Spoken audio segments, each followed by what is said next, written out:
familia para conocerte más a través de tu palabra. Muchas gracias porque vos nos das la posibilidad y nos has atraído a tu redil para que cada domingo estudiemos tu palabra y seamos tus hijos, y nos has adoptado en tu familia y tenemos esa esperanza de que algún día estaremos con vos, y mientras tanto estamos con vos y vos estás con nosotros por misericordia y por tu gracia y por tu bondad. Nos hemos reunido, Señor, como cada domingo para conocerte más, para obedecer tu palabra, para buscarte, para testificar de vos a otros, para alabarte, para reconocer tu nombre, tus atributos, y queremos que este estudio bíblico esté claro que es para eso, y que el centro de esta actividad y de esta mañana es Jesucristo. No es ninguno de los que estamos acá, ni la actividad en sí, sino la persona de Jesucristo, a la cual queremos hacer el centro de esta actividad por medio de estudiarlo, alabarlo, mencionar su nombre, sus palabras, sus hechos, y también te pedimos que eso, como dice tu palabra, al exponernos a tu gloria, nos transforme poco a poco en la imagen de Jesucristo, Señor, para que el día que estemos en el cielo y seamos totalmente transformados a su imagen, podamos de esa manera darte gloria y agradarte. Pero gracias porque vos desde hoy, o desde el momento en el que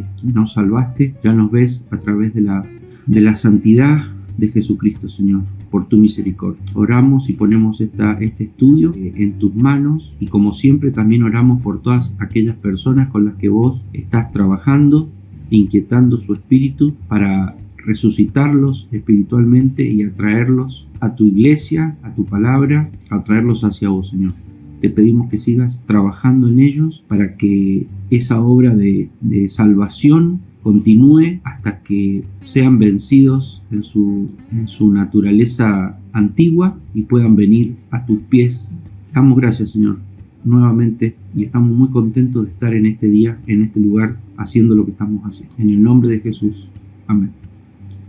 Mateo capítulo 1, versículo 18.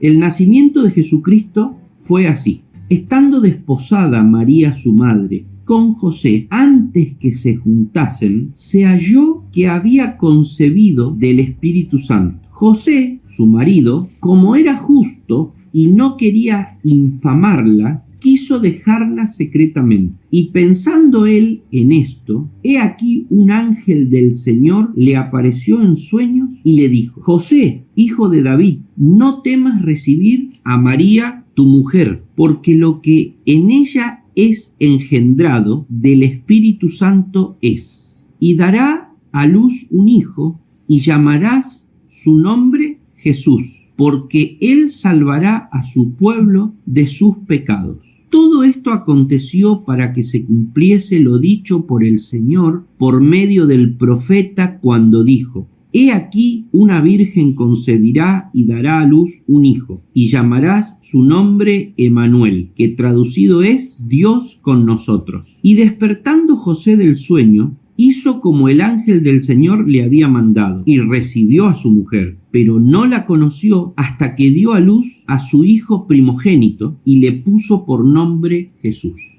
Este es el nacimiento de Jesús el Mesías, o así fue como nació Jesús el Mesías. Si esa frase y la doctrina que surge a partir del relato que inicia con esa frase, si no estuviera en la Biblia, no existiría el cristianismo. No existiría el cristianismo. El cristianismo existe porque sabemos cómo nació Jesús el Mesías. En la Biblia hay muchos relatos de nacimiento. Ninguno de esos relatos de nacimiento sostienen ninguna religión que haya surgido. Ninguno de esos relatos son necesarios para la teología o para la doctrina básica de ninguna religión. Sin embargo, el relato del nacimiento de Jesucristo es... Bueno, les voy a decir una cosa. La doctrina que surge del nacimiento de Jesucristo, ¿alguien sabe cómo se llama la doctrina? El nacimiento virginal. La doctrina que nace del nacimiento de Jesucristo está en la columna vertebral del cristianismo. ¿Vieron que la columna tiene muchos huesitos? Bueno, imagínate que yo vengo y te saco uno. ¿Qué va a pasar con el resto de tu cuerpo? Que sería el cristianismo. Se va a bajar. Hay doctrinas que se llaman doctrinas cardinales o de primer orden. Hay doctrinas que vos, si las tocas, tu cristianismo deja de ser cristianismo y se convierte en una secta. Hay religiones que nosotros las catalogamos como sectas. ¿Cuáles son esas religiones? Son las religiones que tocan, que mueven, que modifican, que no creen, que descreen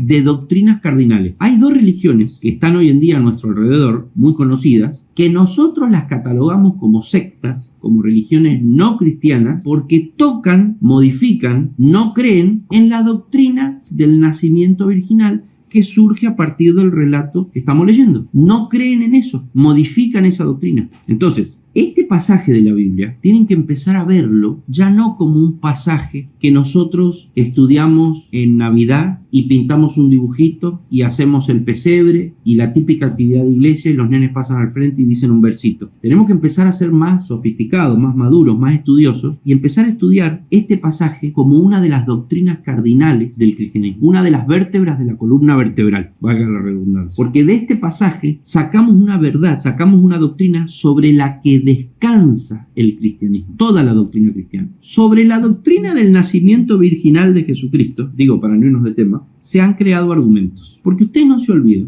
que el diablo siempre lo que quiere es desacreditar la palabra de Dios, quitarle credibilidad a la palabra de Dios. Entonces, no existe en la historia un paralelo al nacimiento virginal de Jesucristo. Nunca un niño nació de una mujer sin la intervención de un padre. Solo uno. A ver si me entienden. Para que Jesús naciera no hizo falta un hombre. Pero si nosotros lo analizamos a eso desde el punto de vista físico, anatómico, biológico, obviamente que es imposible.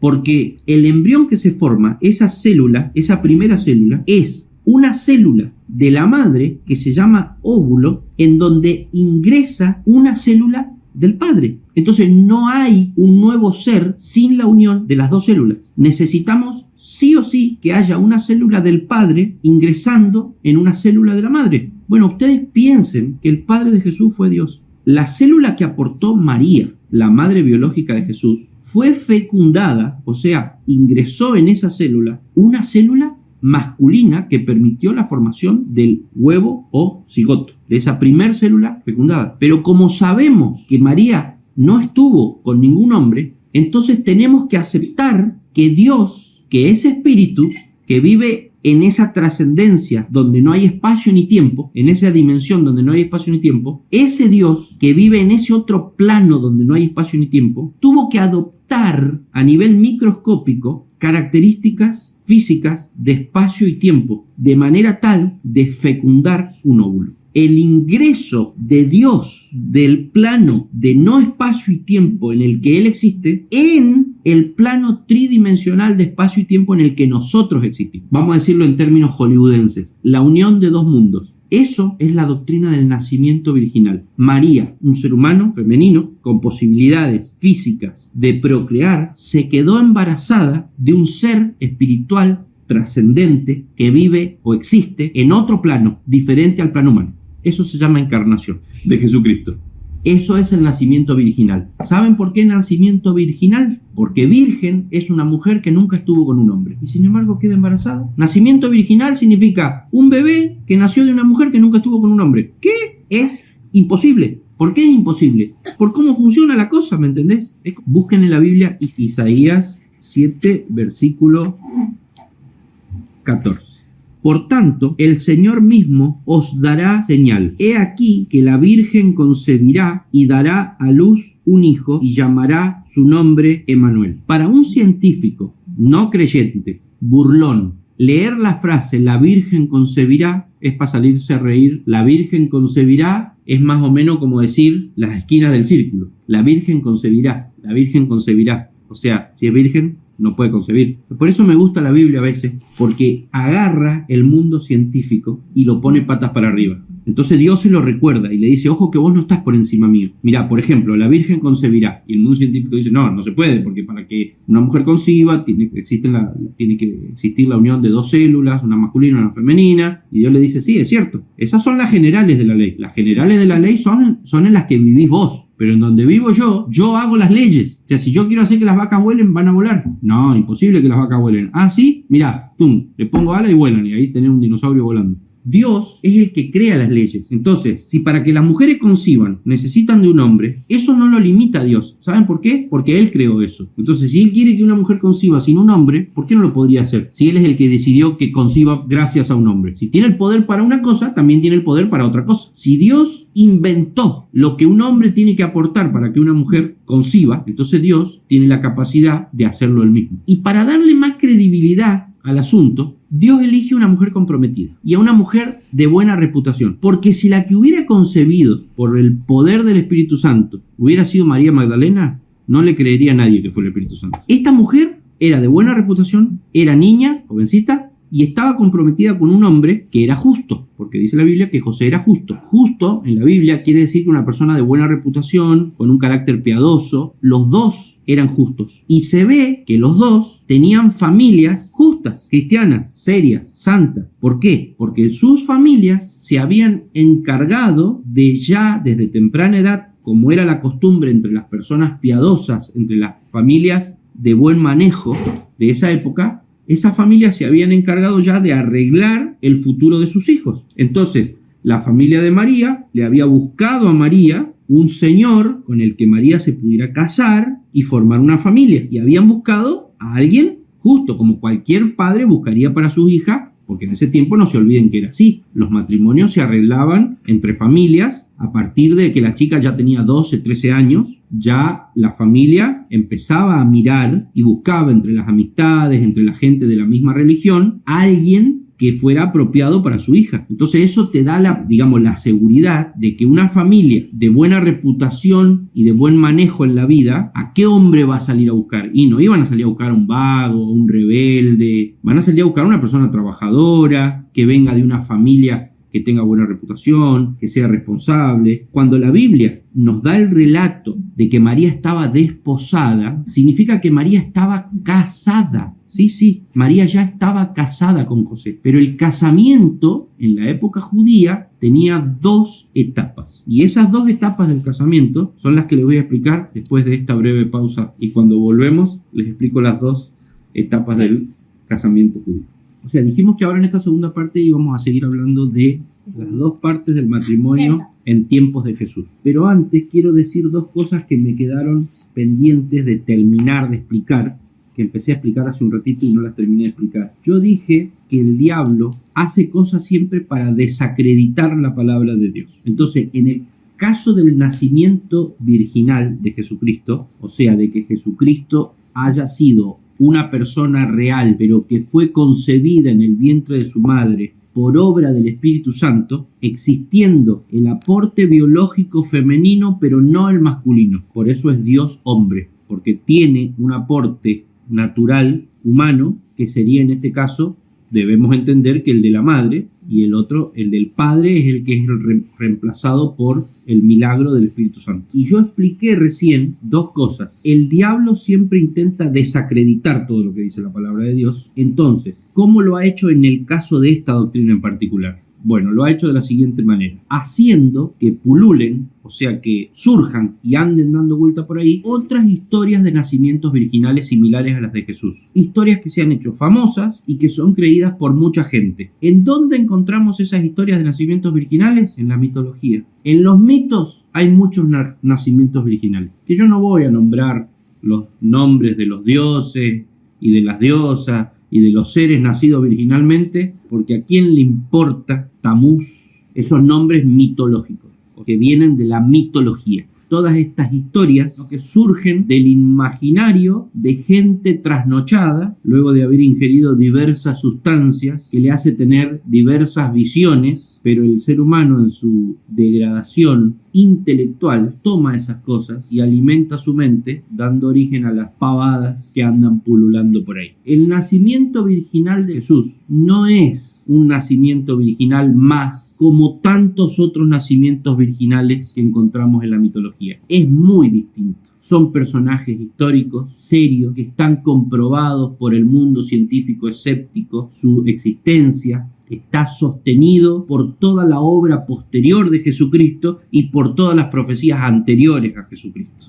no es un mito. Cuando vos lees alguno de los mitos que contienen nacimientos virginales, lo único que vos encontrás son historias fantásticas, pero que no están rodeadas de hechos históricamente reales y comprobables como lo es el de la persona de Jesucristo. O sea, por ejemplo, vos decís, Jesucristo resucitó, hablábamos hace un ratito. Claro, resucitó porque era Dios, porque su nacimiento, su concepción fue divina. Entonces, porque su concepción fue divina, por ejemplo, después pudo resucitar. Por ejemplo, después pudo ser la propiciación por nuestros pecados. Porque necesitaba ser un Dios el que muriera por nuestros pecados. No podía ser un hombre. Y esto es lo segundo que quería explicar. Que yo estuve hablando hace un ratito en la primera parte de que la concepción sobrenatural de Jesucristo es la base o una de las doctrinas cardinales en la columna vertebral de la doctrina del cristianismo. La doctrina del cristianismo se basa en el hecho de que Dios se hace hombre, vive una vida perfecta y muere una muerte sustitutiva,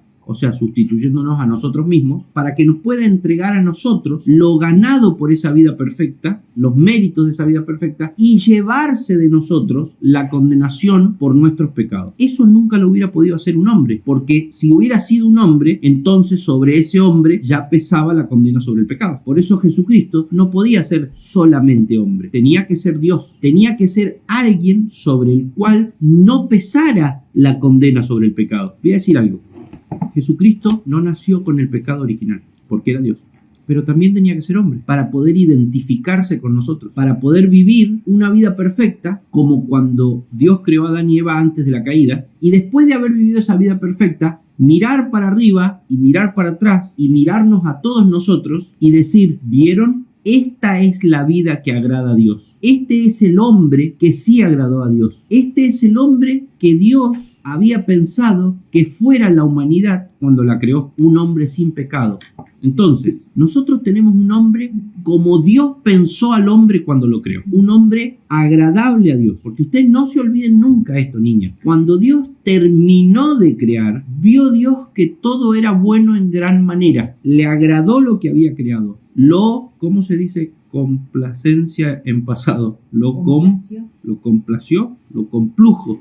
No sé cómo se dice, sinceramente. Bueno, supongamos que se dice lo complació. O Dios se sintió complacido con la creación al séptimo día. ¿Cuándo es la siguiente vez en la Biblia que dice que Dios se sintió complacido? Este es mi Hijo amado en quien siento el que me complace. O sea que Jesucristo es ese nuevo Adán. Jesucristo viene a ser como si Dios arrancara un pedazo de ese Edén perfecto antes de caer.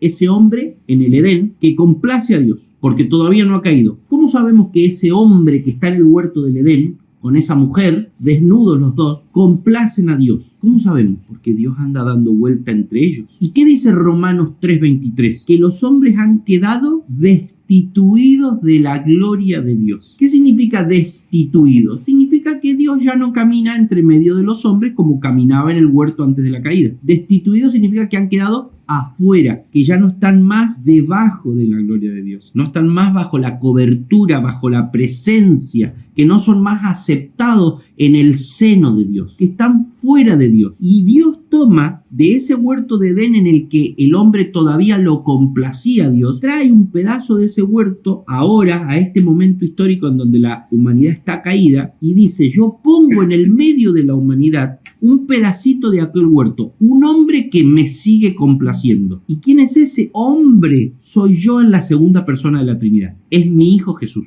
Necesito que sea hombre porque necesito que Él pueda demostrar que siendo hombre vive la vida y demuestra que sí se podía vivir esa vida agradable a mí si se rehusaban a caer. Jesucristo demuestra que el hombre del Edén, Adán y Eva, tenían una opción diferente a la que eligieron. O sea, si tan solo Eva, cuando ve el fruto del árbol y Satanás le habla, hubiera llamado a su marido y le hubiera dicho, vení que acá hay alguien que quiere hablar con vos, respetando de esa manera el orden en el que Dios había creado las cosas. Si tan solo Eva hubiera mirado a Satanás y le hubiera dicho, disculpame, pero esta charla no la tenés que tener conmigo, la tenés que tener con mi marido, porque yo soy la ayuda, no soy el representante principal. Dios creó a Adán, le comisionó el cuidado de la tierra y el liderazgo de la tierra, Y después de haberle dado a Adán el liderazgo, la creó a Eva, cuando Adán ya tenía el liderazgo. Eso significa que la puso a Eva por debajo del liderazgo de Adán, por debajo de la cobertura. Si Eva hubiera respetado el orden de la creación, no hubiera tenido la charla que tuvo con Satanás y lo hubiera llamado a su marido para que la tuviera. Pero si Adán hubiera respetado el orden de la creación, no hubiera descuidado a Eva y lo hubiera dejado charlando con Satanás. Hubiera estado protegiéndola y cuidándola. Si el hombre precaída hubiera hecho esas cosas, no hubiera caído y hubiera vivido la vida que vivía hasta ese momento, una vida complaciente a Dios. Entonces Dios, como eso no pasó, va al huerto del Edén antes de caer, busca a ese Adán, lo trae a la historia caída y dicen, miren, ¿ven a este muchacho viviendo 33 años en la tierra? Estos hubieran sido ustedes si no hubieran tomado la decisión equivocada en aquel momento. Entonces, cuando Jesucristo termina esa vida, nos mira a todos nosotros y nos dice, ¿vieron? Esta era la opción correcta. Lo mira Dios y le dice, Padre, ya demostré lo que vos querías que demostrara, que se podía ser una criatura humana complaciente a Dios. Jesucristo miró a Dios en la cruz y cuando le dijo consumado es, le estaba diciendo, ya demostré que se puede ser un humano que complace a Dios. Se puede ser un humano que tiene el grado de justicia que no ofende la santidad de Dios. Entonces Dios le dice, perfecto, ha quedado demostrado a todos que el problema del hombre no fue culpa mía. ¿Vieron, dice Dios, que se podía ser humano y agradar a Dios y no tener problemas con Dios? Entonces, ¿cuál fue el problema? Las malas decisiones que ustedes tomaron, la rebeldía, el alejamiento. Pero yo acabo de demostrar que el humano tenía una opción. Eso es lo que yo quiero que ustedes entiendan. Jesucristo demostró que el humano tenía una opción, un cómo agradar a Dios, una forma de vida en la que agradar a Dios. ¿Eso quién lo demostró? Jesucristo. Pregunto, ¿Jesucristo hubiera podido demostrar que se podía ser un humano agradable a Dios si no hubiera sido humano? No.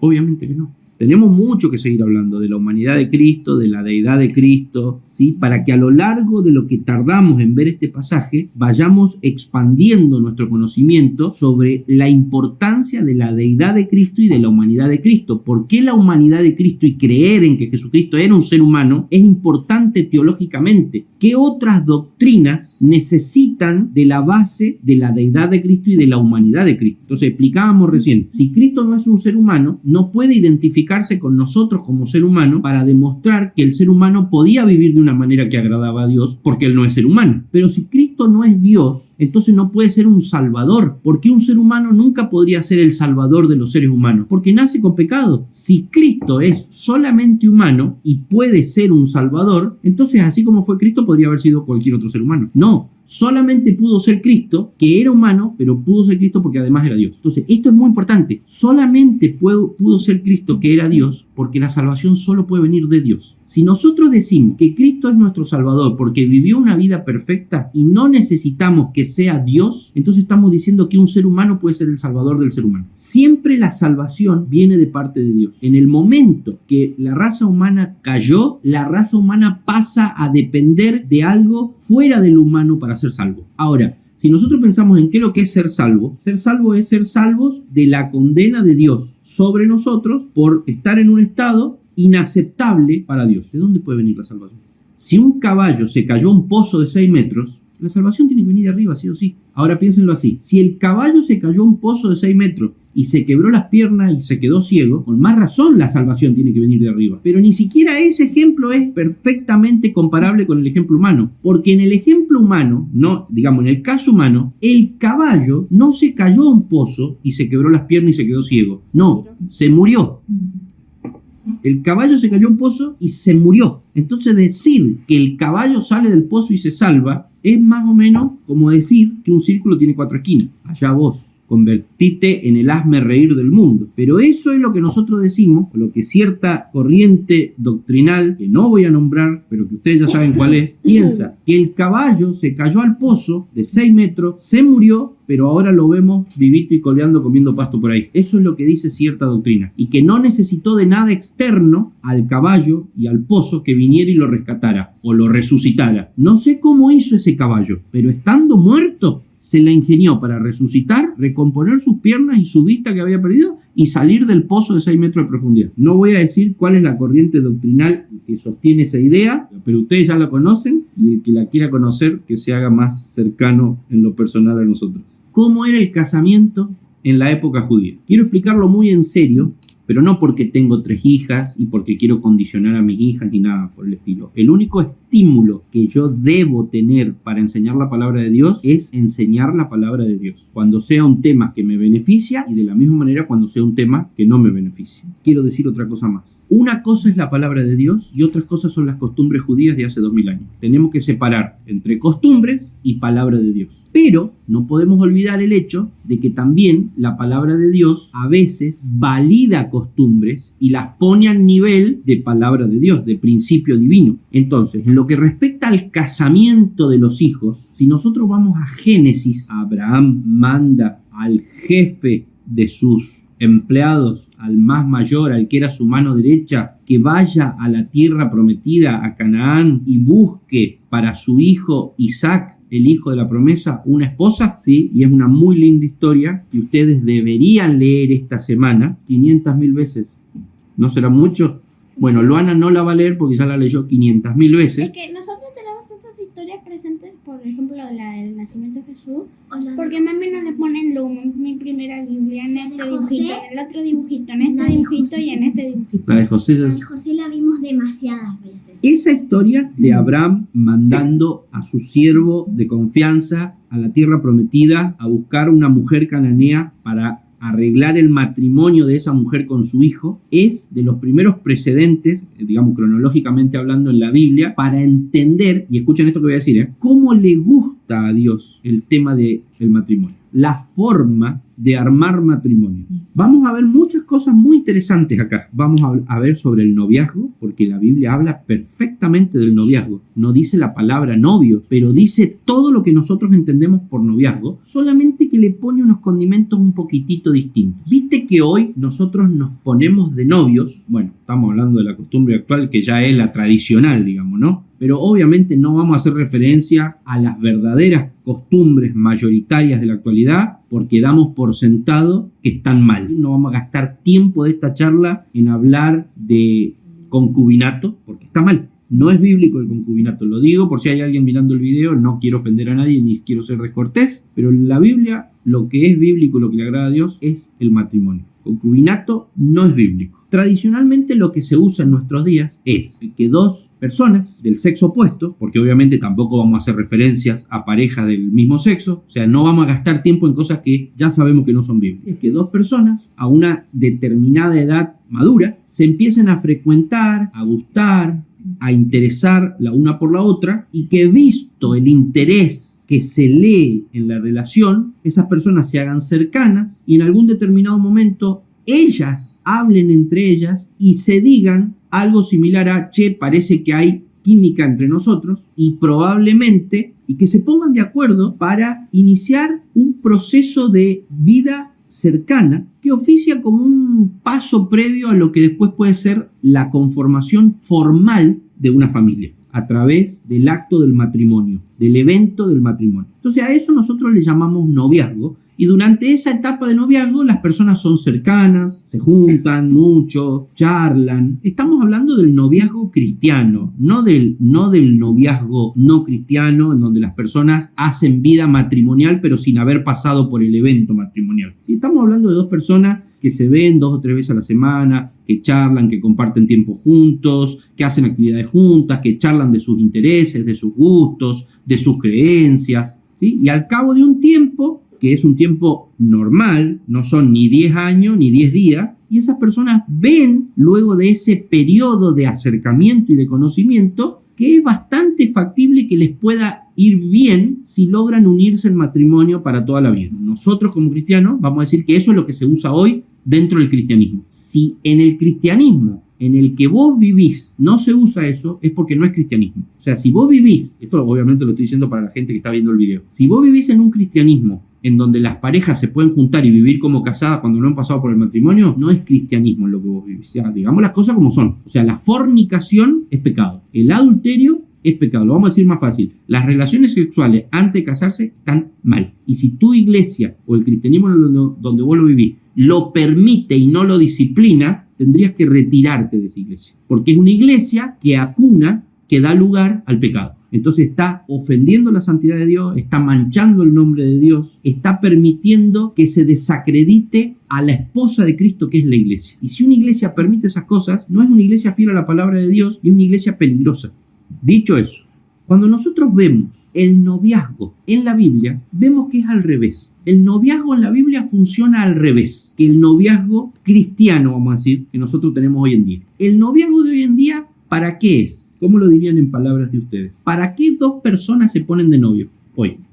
Para después casarse. ¿Por qué no se casan directamente? Porque no se conocen. ¿Por qué hoy existe el noviazgo? ¿Por qué necesitamos ponernos de novio? Para conocernos y después casarnos. ¿Por qué no nos casamos directamente? Porque no nos conocemos. O sea que el noviazgo, ¿para qué es? Para conocerse. ¿Y cómo sabes si te vas a casar o no después de conocerte? Porque te das cuenta si te va a ir bien o no. O sea, en un sentido estricto no te das cuenta si te va a ir bien o no. Pero lo que sí te das cuenta es si te puede llegar a ir bien o no. ¿Cómo te das cuenta si te puede llegar a ir bien o no? Porque conoces mucho a la persona y capaz que cuando la conoces a fondo te das cuenta que no te conviene. Piensa distinto que vos, no tiene las mismas ideas, no te gusta su forma de ser, no te gusta su cultura, no te gustan sus costumbres, no te gustan sus ideas, o sí te gusta todo eso. O sea que el noviazgo cristiano actual es para conocerse e ir haciendo las cuentas de si puede llegar a funcionar un matrimonio futuro con esa persona. Si ves que al final de un tiempo prudencial de noviazgo las cuentas más o menos te cierran y calculás que un matrimonio podría llegar a funcionar, tenés altas probabilidades de que funcione un matrimonio, entonces convertís ese noviazgo en un matrimonio. ¿Está mal lo que dijo o están de acuerdo? Bueno, en la Biblia es al revés. Te casas y después... En la Biblia primero te casás. El tema es que vos me vas a decir, si primero te casás, no es inteligente, porque vos no has tenido tiempo de ver si va a funcionar. O sea, es como que te estás tirando a la pileta, pero no abriste los ojos para ver si tenía agua. Entonces no es inteligente lo que hace la Biblia. Por supuesto que no. No es inteligente casarse dos personas que no se conocen. Pero la Biblia lo arregla de otra manera eso. Yo le voy a decir qué es lo que no es inteligente. Lo que no es inteligente es que dos jóvenes del libro de Proverbios se atribuyan la sabiduría de decidir lo que es mejor para sus vidas. Díganme un lugar de la Biblia donde diga que el joven es inteligente. Cuando la Biblia dice que a Daniel le ofrecían comidas del rey, no eran solo comidas. Y Daniel que dijo, bueno, como yo soy un joven inteligente, yo voy a saber elegir qué es lo que es bueno y qué es lo que es malo para mí. O directamente la Biblia dice que Daniel dijo, yo en esto ni me meto, porque si yo me meto en la habitación de la esposa de Potifar, salgo manchado. Estoy mezclando dos historias, pero ustedes me entienden a lo que me refiero. Daniel dijo directamente, yo de acá salgo corriendo. ¿Por qué? Porque soy joven. Hay que salir corriendo de confiar en la sabiduría de un joven. Niñas, lo que nos enseña el noviazgo en la Biblia es esto. Está mal el individualismo actual. El individualismo actual es una estrategia del diablo para degradar la sociedad. ¿Qué es el individualismo? El individualismo es yo me manejo solo. ¿Cómo es la Biblia? La Biblia es comunidad. El individuo no se maneja solo. El individuo está inserto en una familia. La familia está inserta en una comunidad cristiana a la que el Nuevo Testamento llama iglesia. Y la iglesia está inserta en la palabra de Dios. El individualismo es el caballito de batalla de la edad moderna y del posmodernismo, ideológicamente hablando, filosóficamente hablando. Ya el centro no es Dios, ni siquiera tampoco es la iglesia, como fue en la Edad Media. Ahora es el individuo. Entonces el individuo se maneja solo. Por eso el chico es el que elige a su pareja. Y jamás le preguntaría a su familia ni a su comunidad cristiana. Yo no estoy diciendo que el papá le va a decir a la hija de qué color le tienen que gustar los ojos en los muchachos. Porque el padre, no se lo va a decir, ni siquiera se lo va a preguntar. Le va a avisar de qué color tiene los ojos el muchacho con el que se va a casar. Es el noviazgo bíblico. Le voy a poner lentillas y listo. María estaba el sábado a la mañana cepillando las zapatillas, sacándole la tierra roja para ir el lunes a la escuela. Cae la madre y el padre y le dicen, María, te queremos avisar con quién vas a pasar el resto de tu vida dentro de un tiempo. María, ¿lo ubicás a Jacob, el señor que nos hizo el techo de la casa? Bueno, ¿te acordás que vino con un pibe que le ayudaba? Con ese te vas a casar, María. ¿Sabés qué contestó María? Sí, papá. A José también le avisaron. José, ¿te acordás cuando fuimos a hacer, le dice Jacob, ¿te acordás cuando fuimos a hacer el techo ese hace como 10 años? Que había una nenita dando vuelta ahí en lo de ¿Cómo se llamaba el padre de María? Tenemos que estudiar la genealogía de Lucas, que es la de María. Bueno, ¿te acordás de la nenita esa? Con esa te vas a casar. Yo vengo ahora, ya arreglé con los padres. ¿Y qué dijo José? Literalmente se casaron, se casaron. Divertido. Le dice así, chicas, yo lo estoy diciendo en chiste, pero es verdad esto, O sea, históricamente esto pasaba así. Le dice el padre de José a José y le dice el padre de María a María, prepárate porque esta noche tenemos un evento. ¿Qué evento? El casamiento tuyo. Yo pienso que para explicar esto se puede usar el principio de la oración. Juan 15:7. Pidan al Padre lo que quieran y Él se los va a dar. Pero primero dice permanezcan en su palabra. Entonces, ¿cuál es el principio? Dios te responde cualquier oración que sí, siempre y cuando vos ores de acuerdo a la mente de Dios. Si la sabiduría divina que en la Biblia está personificada ¿en quién? ¿En los jóvenes o en los ancianos? ¿En los hijos o en los padres? Si la sabiduría divina es la que te guía para armar tu matrimonio, ¿qué te preocupa? De un lado tenés la sabiduría divina que viene a través de la comunidad contribuyendo a tu matrimonio. Y del otro lado tenés tu preocupación. Escarba en tu preocupación, anda al trasfondo de tu preocupación y tu disgusto y decime qué es. ¿Cuál es el trasfondo? La razón real de tu preocupación no sería válida que vos digas que es que te pongan adelante a alguien que es feo. ¿Por qué? Porque un padre, una iglesia que te ama, no te va a afectar de esa manera. Vas a encontrar allá en lo profundo de tus motivaciones que hacen que te moleste que sea la comunidad cristiana y la familia la que tenga injerencia en tu matrimonio. ¿Sabés qué vas a encontrar en la base de esa molestia? A Eva. Tenés todo garantizado para que te vaya bien. Sí, pero ¿sabés cuál es el problema? Que me lo garantizan. No pude elegirlo yo. Tu problema va a ser siempre la rebeldía, el individualismo. Digo yo, el diablo, o sea, Lucifer, ¿no tenía todo? ¿Qué necesidad tenía de rebelarse? ¿Qué es lo que lo hizo rebelarse? Que lo tenía todo, no lo había conseguido, se lo habían dado. Siempre la necesidad del ser humano es estar por encima, no por debajo. Pero para estar por encima y no estar por debajo hay un problema. ¿Qué hacemos con Dios? Para estar por encima, la única forma que hay que existe es barrer al que está por encima, que es Dios. No estoy intentando hacerles la cabeza a ustedes para que yo un día venga y les diga, che, María, este va a ser tu marido. Lo que yo estoy intentando es hacerles ver cuál es el verdadero trasfondo pecaminoso del noviazgo actual.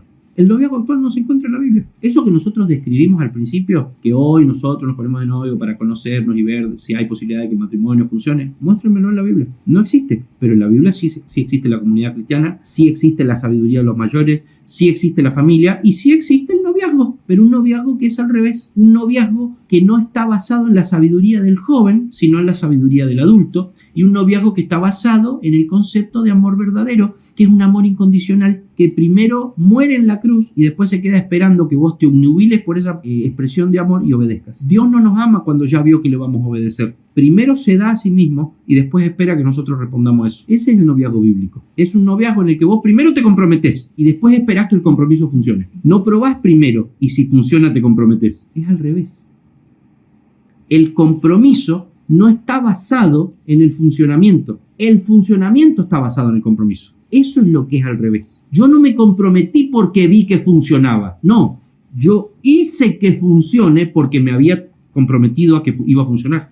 El noviazgo cristiano actual degrada a Dios, degrada a la persona humana, degrada los atributos de Dios, degrada la sabiduría cristiana, degrada la forma en la que Dios creó las cosas y las cosas que fueron hechas a su imagen, degrada la imagen de Dios en nosotros. El noviazgo actual te dice, fíjate si va a funcionar y después en todo caso casate, porque vos sos una persona y la otra son personas no confiables. Tenés que conocerlo. No te comprometas, no te metas primero en algo que no sabes cómo va a responder el otro. No le creas al otro su compromiso, no le creas su compromiso, no le creas sus palabras. Comprobalo por vos misma, comprobalo por vos mismo. ¿Qué dice la Biblia? Que tú sí sea sí, que tú no sea no. ¿Qué dice la Biblia que es el amor? ¿El amor es desconfianza o el amor todo lo cree? ¿Qué dice la Biblia que es el amor? Yo lo voy a amar, pero primero voy a probar, a ver si me gusta. Yo lo voy a amar, pero primero voy a esperar a ver si él me ama como yo quiero que me ame. Entonces, en todo caso, ahí yo voy a decidir darle todo mi amor y se lo voy a demostrar aceptando casarme con él. Pero primero tengo que ver, porque ¿qué tal si yo le doy todo mi compromiso? ¿Qué tal si yo me caso de entrada y después el tipo no me responde como yo esperaba que me respondiera? ¿Qué hago? Me lo tengo que fumar toda la vida, yo le di todo mi compromiso y el tipo no me corresponde equitativamente. ¿Ese es el amor bíblico? ¿O el amor bíblico es yo le doy todo y no depende, no le pongo la condición de que Él me dé todo a mí. Mi amor es incondicional. Digo yo, ¿ese no es el amor bíblico? Entonces lo otro no es amor, es un amor humano. Es un amor interesado, es un amor desconfiado, es un amor que no está dispuesto a soportar todo. Yo me voy a comprometer con vos, pero quiero saber primero qué es lo que voy a tener que soportar. Porque hay ciertas cosas que puedo soportar, pero otras que yo no accedería a soportar. Por eso primero voy a probar, te voy a conocer, y si detecto que el nivel de cosas que tengo que soportar de vos está por encima de lo que yo estoy dispuesto a soportar, entonces corto en el noviazgo y no me caso. Eso no es bíblico. Imagínate a Jesús diciendo, Padre, ¿por cuáles son las personas por las que yo tengo que morir? Juan, Pedro, José. A ver, pero ¿cuántos pecados va a cometer este? Porque si va a cometer más de lo que yo estoy dispuesto a soportar, entonces por este no muero. El matrimonio fue creado por Dios, es tipológico. Es una imagen del amor de Cristo por la iglesia. Es una imagen de la redención, de la obra de Cristo por la iglesia. Jesucristo no necesitó noviazgo. De hecho, Jesucristo tuvo un noviazgo que duró todo el Antiguo Testamento. La novia de Jesucristo en el Antiguo Testamento se comprometió con Jesucristo en el Sinaí. Ahí empezó el noviazgo. Jesucristo dijo, he formado un pueblo para mí.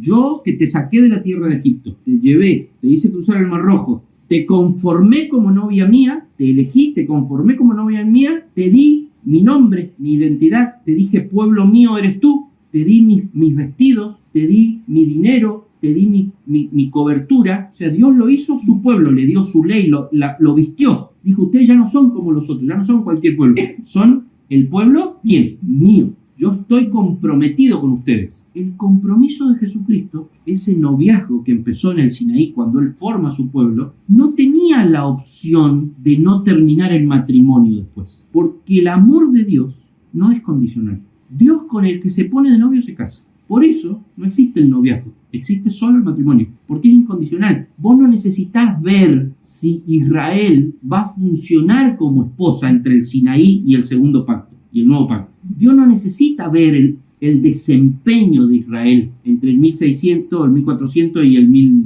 y el 0, digamos. Dios tuvo 1400 años de novio con Israel. Cuando llegó el año 0 y Jesucristo nació, cuando tenía que ir a la cruz y morir por su esposa, dijo, no, padre, pero escúchame, mirá los 1400 años de atrás. Me engañaron con todos los pueblos que pudieron. ¿Cuántas veces a lo largo del Antiguo Testamento Dios trata a Israel de rameras? Lo que Dios le pide a Oseas que haga, que vaya, compre una ramera, se case con ella, le dé vida de esposa y después la observe cuando la mujer vuelve al vómito, vuelve a la vida antigua y sigue haciendo sus chanchadas. Y Dios le dice a Oseas, ¿sabes por qué te pido que haga eso, Oseas? Porque quiero que eso sea una muestra, un ejemplo de cómo es mi noviazgo con Israel. Pero Dios ya está casado con Israel. Es más, si ustedes lo quieren mirar en un periodo histórico todavía más grande, Dios está casado con la humanidad desde que la crea. El plan de Dios antes de la creación del mundo es crear una humanidad que sabe cómo lo va a tratar a Dios y que por eso Dios va a tener que encarnarse y morir. La idea del noviazgo, voy a ver cómo funciona y en todo caso, entonces después si veo que me gusta, me caso, es lo opuesto a Dios, es lo opuesto a la Biblia. Es un noviazgo humano, al revés de lo que Dios quiere, como todo lo que hace el ser humano, al revés de Dios. ¿Por qué? Porque el noviazgo humano, ¿en quién piensa primero? En mí. Yo me voy a asegurar lo más que pueda de que las cosas me vayan a salir bien y yo me vaya a poder beneficiar. Entonces, cuando yo haya obtenido la seguridad suficiente, entonces me caso. Dios opera al revés, porque Dios es amor, no individualismo. Entonces Dios dice, vos tenés que ver el matrimonio como una oportunidad de dar tu vida por el otro. Cuando ustedes vayan a formar una pareja, ustedes saben en qué tienen que pensar. Vos tenés que pensar, yo estoy dispuesta a servir, estoy dispuesta a dar la vida por alguien, cualquiera, el que sea. Si vos no estás dispuesta a dar tu vida para servir en ayuda idónea a esa persona a la que tenés enfrente, por favor no seas tan mala persona y te cases con ese hombre porque le vas a arruinar la vida siendo la mujer que no tenés que ser. Si vos te vas a casar egoístamente, tratando de encontrar en esa persona a alguien que te sirva a vos, no seas tan mala y no te cases, porque sos una mujer muy egoísta, que te falta mucha madurez cristiana y te estás casando por los motivos equivocados. Te estás casando para vos. Vos te tenés que casar para el otro. Vos pensás si Dios se hubiera casado con Israel para él, no se hubiera casado nunca con Israel. ¿Y por qué se casó? Porque se casó para ellos, no para él. ¿Entienden de qué se trata el matrimonio? Cuando a José le dicen, la muchacha con la que vos estás casado, porque en ese tiempo era así, se casaban, solo que no se iban a vivir juntos. pero ya estaban casados. ¿De dónde sacás eso? ¿Lo leíste en los libros de historia de la cultura israelita hace 2000 años? No, lo dice la Biblia. José, su marido. Dice su marido y su esposa. En el 19 y en el 20 dice su esposa. Y pensando en esto, de aquí un ángel de Dios se le apareció un sueño y le dijo: José, no temas por recibir a María, tu mujer. La Biblia dice que ellos eran esposo y esposa. No vivían juntos. La Biblia dice que ellos tuvieron relaciones sexuales ¿cuándo? Después de que Jesús nació. La Biblia dice que María era virgen. Nunca había estado con un hombre. Estaban casados, sin vivir juntos, sin haber tenido relaciones. Estaban casados.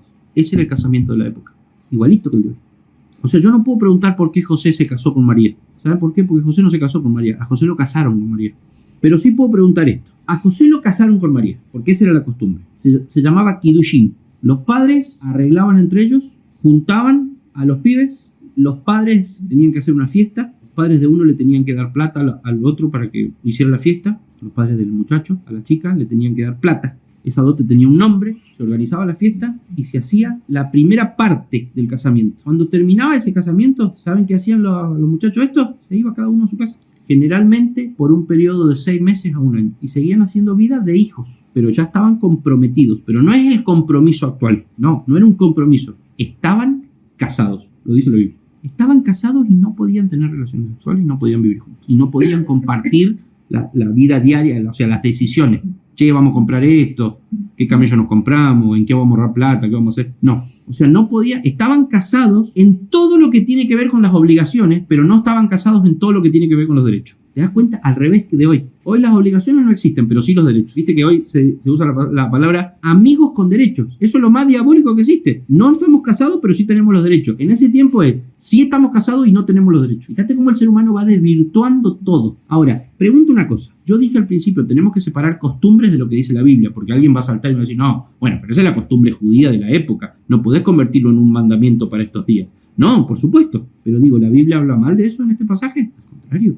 La Biblia habla bien de José, porque encima, ni siquiera esto que ya es terrible de escuchar para nosotros, ni siquiera empezó todavía, porque ahora sigue un poco más, le da una terrible vuelta de tuerca más. Esa mujer, niña, que ya está casada con un hombre, le va a decir a toda la ciudad que le ha sido infiel, porque está embarazada. Entonces, toda la ciudad, que son gente normal, cuando la ven a María embarazada, no van a decir, ay, mira, debe haber sido el Espíritu Santo, porque como ella está comprometida con José, seguro que no estuvo con ningún otro hombre. No creo que la gente iba a pensar eso, ¿no? Lo primero que la gente va a pensar es, José. Y José se enoja y dice, María, me hiciste quedar mal delante de todo, me fuiste infiel. No, dice que no quiso difamarla, pero tenía toda la evidencia y tenía toda la razón. Había una ley en esa época que decía que los desposados, como estaban casados, si durante ese periodo de tiempo, hasta que llegaba la segunda etapa del matrimonio, que era la fiesta que duraba una semana, y a partir de ahí sí podían empezar a llevar a cabo los derechos del matrimonio, porque venían desde el Kiddushin solamente llevando a cabo los deberes del matrimonio, por ejemplo la fidelidad, pero los derechos, el vivir juntos, venían en la segunda etapa. Pero si entre la primera fiesta y la segunda fiesta, como tenían la obligación de serse fieles porque estaban casados, aunque no tuvieran los derechos todavía de las cosas, vamos a decir, lindas, tenían como los deberes, pero la ley decía que si en ese periodo de tiempo se comprobaba la infidelidad, los dos morían. Pero eso estaba en la ley de Moisés, ¿eh? O sea, fíjense cómo se tomaba de en serio Dios la fidelidad en el desposorio, que así se llamaba ese periodo de tiempo en el que estaban casados, que no puedo llamarle noviazgo, porque no estaban de novio a ver si funciona y después nos casamos. No, ya estaban casados y tenía que funcionar, porque si no funcionaba había que matarlo. Ay, miren, Deuteronomio 22, 23 y 24. Si alguien es sorprendido acostado con una mujer casada y con marido, ambos morirán. Apedreaban a la mujer y al hombre que hizo que ella... Yo estoy tratando de usar este pasaje para explicar sobre la idea bíblica del matrimonio. Eso es lo que me interesa hablar. No es que yo estoy diciendo esto para llenarle la cabeza a mi hija de cómo van a ser cuando ellas quieran venir y decir, papi, me gusta tal pibe. Yo lo que quiero es que mis hijas tengan la idea de matrimonio bíblica. Y la idea de matrimonio bíblica no es, voy a buscar un pibe que me convenga, que me guste, que la pase bien, que me dé todo lo más posible. No, vos tenés que buscar a alguien para servirlo toda la vida. alguien por el cual vos estés dispuesta a dar toda tu vida. Y eso, que te suena terrible, es lo mejor que te puede pasar si del otro lado tenés a alguien con la misma intención. Esa es la idea de matrimonio bíblico. Y José y María la tenían re clara, porque vos fíjate que José, teniendo todas las excusas, teniendo Deuteronomio 22, 23 y 24, o sea, capítulo 22, versículos 23 y 24, lo que tendría que haber hecho es ir a buscar a María con una bolsa llena de piedras, sacarla a María, ponerla en la vereda de la casa de los padres donde María vivía, y junto con un montón de gente, entre ellos los líderes religiosos, apedrear a María junto con el tipo con la que ella le había sido infiel. Eso es lo que tendría que haber hecho José, pero no porque estaba enojado.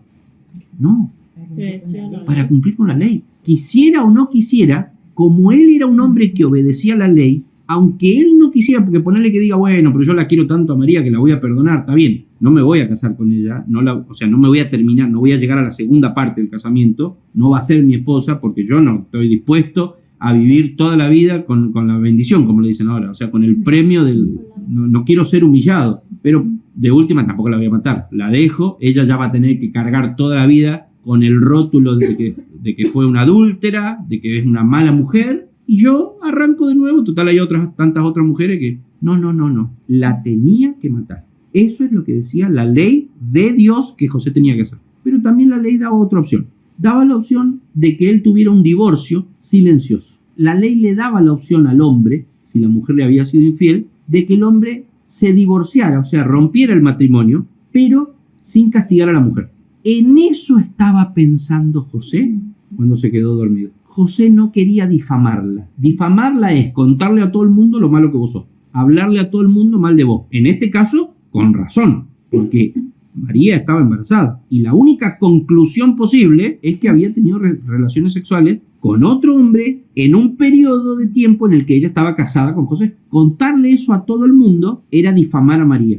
José podía legalmente difamar a María y después ir a la casa y apedrearla. Él eligió la otra opción, divorciarse de María sin difamarla. Eso es lo que pasó en el plano humano.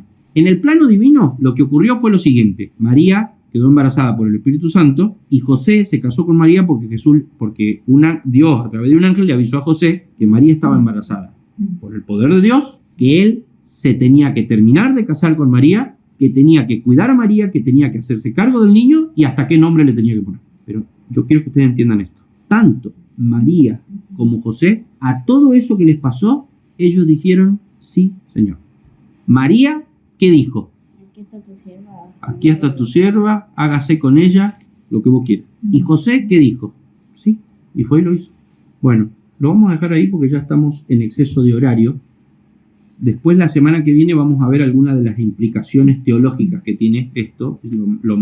Hoy estuvimos viendo esta parte que es bastante histórica, digamos, pero otro de las grandes aristas de este pasaje es ver toda la parte teológica. O sea, lo que yo toqué hoy un poco, lo que implica la encarnación de Cristo, el nacimiento virginal, la deidad, la humanidad. Eso hoy apenitas lo tocamos por el borde, mi hermano. Bueno, de eso vamos a ver bastante.